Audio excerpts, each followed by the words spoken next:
Hello friends, today we are going to discuss about the gerund. How to speak gerund in spoken language.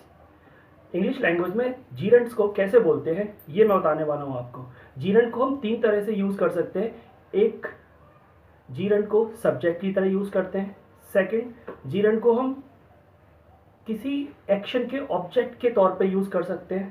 Third, gerund को हम बोलते हैं किसी preposition के बाद में कोई कॉम्प्लीमेंट देने के लिए। चलो स्टार्ट करते हैं। अभी तक आपने अगर मेरा चैनल सब्सक्राइब नहीं किया है तो सबसे पहले चैनल सब्सक्राइब कर लें और बेल बटन को दबाएं, जिससे आपको मेरे नए नए वीडियोस मिलते रहें, नए नए कॉन्सेप्ट मैं आपको बताता रहूँगा। Okay, first we understand what is gerund. Gerund होता क्या है? एक्चुअल में जीरंड एक नाउन है, लेकिन नाउन तो और भी होते हैं, चीज़ें भी नाउन होती हैं, लेकिन जो जीरंड होता है वो वर्ब में आईएनजी लगाने से बनता है। Verb plus ING is called gerund. Verb में जब आईएनजी लगता है तो वो जीरंड बनता है, जो कि नाउन होता है। अब उसको यूज कैसे करते हैं? जैसे रीड, पढ़ना होता है रीड, रीड का जीरंड होता है रीडिंग। राइट का जीरंड राइटिंग। अगर गो का जीरंड बनाना है तो गोइंग। किसी भी वर्ब में आईएनजी लगाने से वो जीरंड बनता है, लेकिन हम जीरंड को सब्जेक्ट या फिर ऑब्जेक्ट या किसी प्रीपोजिशन के बाद यूज करते हैं। सबसे पहले हम पहला यूज पढ़ते हैं। We start from the first use, how to speak gerund as subject. Subject बना के कैसे बोलेंगे हम स्पोकन इंग्लिश में? तो जैसे आपने कभी लिखा देखा होगा, सिगरेट के पैकेट पर लिखा होता है स्मोकिंग किल्स। तो यहाँ पे स्मोकिंग जो है वो सब्जेक्ट का काम कर रहा है, स्मोक वर्ब होता है, आईएनजी लगने से वो जीरंड हो गया। ऐसे ही हम किसी से बात करते हैं तो बोलते हैं यार playing football makes you strong. तो प्लेइंग फुटबॉल यहाँ से स्टार्ट किया, तो प्लेइंग फुटबॉल जीरंड है, जो नाउन का काम कर रहा है, सब्जेक्ट की तरह काम कर रहा है। अरे यार वहाँ जाना है तो टाइम की बर्बादी है, going there is wastage of time. Talking to you is always interesting. आपसे बात करना हमेशा इंटरेस्टिंग होता है। जैसे हम बोलते हैं speaking English makes you more confident. English बोलना आपको कॉन्फिडेंट बनाता है। तो हमने स्पीक इंग्लिश से सेंटेंस को स्टार्ट किया, तो हमने आईएनजी लगाया, उसको सब्जेक्ट बनाया।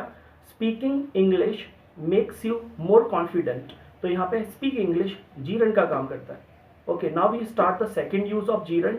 हम लोग किसी एक्शन के ऑब्जेक्ट के तौर पर हम इसको यूज कर सकते हैं। जैसे हम बोलते हैं कि यार मुझे टीवी देखना अच्छा लगता है, simple sentence, I like watching TV.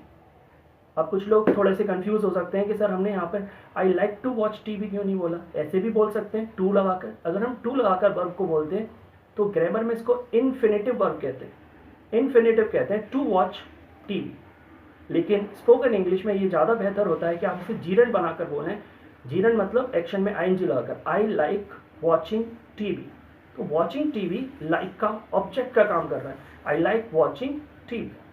जैसे I want going there, I want to go there, ये इन्फिनेटिव है, लेकिन अगर आप टू हटा के बोलते हैं आई वॉन्ट गोइंग देयर, मैंने वहाँ पर काफ़ी एंजॉय किया और मैंने एंजॉय किया। आज मैंने बाइक चलाई तो मैंने खूब एंजॉय किया बाइक चलाकर, so I enjoyed riding bike today. जैसे हम किसी इंसान से बोलते हैं कीप कमिंग, तो कीप के बाद कमिंग बोला, तो आते रहो कीप कमिंग, तो यहाँ पे कमिंग जीरंड का काम करता है। जैसे हम बात करते हैं कीप ट्राइंग, कोशिश करते रहो, मैं कोशिश करता रहता हूँ, आई कीप ट्राइंग। तो ये भी ट्राइंग यहाँ पर जीरंड का काम कर रहा है, तो ये ऑब्जेक्ट की तरह काम कर रहा है। ये सेकेंड यूज है जीरंड का। या फिर कभी कभी हम किसी से बोलते हैं मैंने आपको कल देखा था, मैंने आपको कल देखा क्रिकेट खेलते हुए, so I saw you playing cricket. तो यहाँ पे हमने बोला I saw you playing cricket, लेकिन इस बात का ध्यान रखना है यहाँ पर प्लेइंग क्रिकेट जो बोला जा रहा है, आई सॉ यू प्लेइंग क्रिकेट, तो प्लेइंग क्रिकेट यहाँ पे पार्टिसिपल है, जीरंड नहीं है। ये पार्टिसिपल क्या होते हैं मैं इसके लिए अलग से वीडियो बनाऊंगा। आप चैनल को सब्सक्राइब कर लें। अगर आपने चैनल सब्सक्राइब नहीं किया तो मैं हर टॉपिक पे आपको वीडियोस दूंगा। So I saw you playing cricket, playing cricket is participle here, present participle. लेकिन अगर हम पूरा सेंटेंस देखें I saw you playing cricket, so you playing cricket जो है वो जीरंड का काम करेगा, यू प्लेइंग क्रिकेट। जैसे मैंने उसे खड़े हुए देखा तो आई सॉ हिम स्टैंडिंग, तो यहाँ पे स्टैंडिंग प्रेजेंट पार्टिसिपल है, ये पार्टिसिपल मैं पढ़ाऊंगा आपको, बट आई सॉ हिम, तो वर्ब के बाद हम जितना भी देखते हैं वो ऑब्जेक्ट है, हिम स्टैंडिंग पूरा ऑब्जेक्ट है, तो उसे हम जीरंड कह सकते हैं। तो वर्ब के बाद जो आता है ऑब्जेक्ट, उसको बोलने के लिए हम जीरंड का यूज करते हैं। और जीरंड कैसे बनता है? एक्शन में ING. Next we give the compliment to somebody. हम कभी कभी किसी को कॉम्प्लीमेंट देते हैं। कॉम्प्लीमेंट का मतलब किसी के बारे में बोलते हैं, यार तुम्हारे बारे में सबसे बेस्ट थिंग मुझे लगता है कि तुम इजीली फ्रेंड बना ले, तो मेरे से नहीं होता ऐसा। So the best thing about you is making friend easily, या फिर इसे रिवर्स करके बोल सकते हैं, making friend easily is the best thing about you. या फिर हम बोलते हैं हॉबी बताते हैं हम, स्केटिंग इज माई हॉबी। या फिर हम बोलते हैं driving car is one of my best hobbies. So आपने कॉम्प्लीमेंट दिया। एक्चुअली कभी कभी प्री पोजिशन के बाद हमें वर्ब बोलनी होती है, तो वर्ब को जीरंड करके बोला जाता है आईएनजी लगाकर। जैसे हम बोलते हैं मुझे कार चलाने का शौक है, I am fond of driving car. अगर मैं बात करता हूँ मुझे गाने का, I am fond of singing, तो यहाँ पे of O F preposition है। और इसके बाद ये प्री पोजिशन क्या होती है ये भी मैं बताऊंगा आपको एक वीडियो में। अभी हाल फिलहाल सीखते हैं I am fond of singing, तो यहाँ पे ऑफ प्री पोजिशन है और इसके बाद हमने सिंगिंग बोला, तो ये सिंगिंग जीरंड का काम करता है। जैसे हम बोलते हैं ये बंदा जो है बात करने में माहिर है, he is good at talking. Good के बाद परफेक्ट के बाद एट लगा के बोलते हैं। जैसे I am perfect at cooking, तो एट के बाद जो कुकिंग बोला है आपने वो जीरंड। प्री पोजिशन के बाद जब भी हम आईएनजी लगाकर एक्शन बोलते हैं वो जीरंड होता है। लेकिन कभी कभी टू भी प्री पोजिशन का काम करता है। जैसे हम बोलते हैं I am use to it, मैं इसका आदी हूँ, तो जो इट बोल रहा है वहाँ पे हम जीरंड बोल सकते हैं I am use to sleeping on the floor, मैं ज़मीन पे सोने का आदी हूँ, हैबिचुअल हूँ, I am use to it. या फिर कुछ लोग बोलते हैं I am looking forward to searching a new job, तो यहाँ पे टू जो है वो प्री पोजिशन का काम कर रहा है, इसलिए हमने सर्चिंग बोला, यहाँ पे ये भी जीरंड का काम कर रहा है।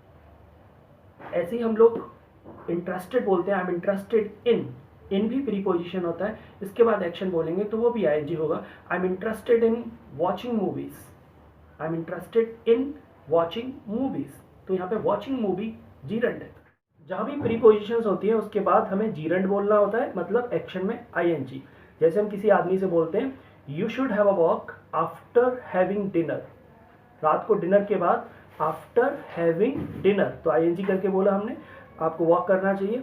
ऐसे ही हम लोग बोलते हैं पहुंचने के बाद आप मुझे बता देना, आफ्टर रीचिंग टेल मी, तो आफ्टर के बाद हमने आईएनजी लगाकर बोला।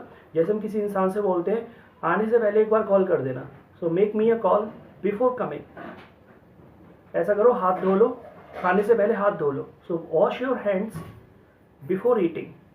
सो हमने बिफोर के बाद जीरंड बोला ईट में आईएनजी लगाकर। ऐसे हम बोलते हैं यार कल तो मैं सो गया शूज़ पहनकर, I slept with putting on shoes, तो विथ के बाद आईएनजी लगा के बोला। जैसे हम बोलते हैं यार मैं अपने दोस्तों के बिना नहीं रह सकता, आई can't go without my friends, लेकिन विदाउट के बाद अगर एक्शन बोलेंगे तो उसमें जीरंड बनाना पड़ेगा हमें। जैसे I can't go without talking to my father, मैं अपने फादर से बात करे बिना नहीं रह सकता। आई can't go without using mobile, मैं मोबाइल चलाए बिना नहीं रह सकता।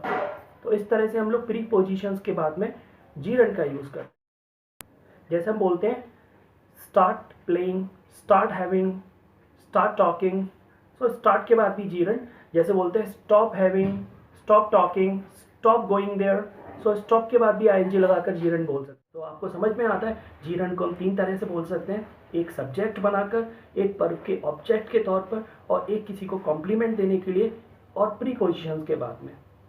So in this video we are going to study that much only.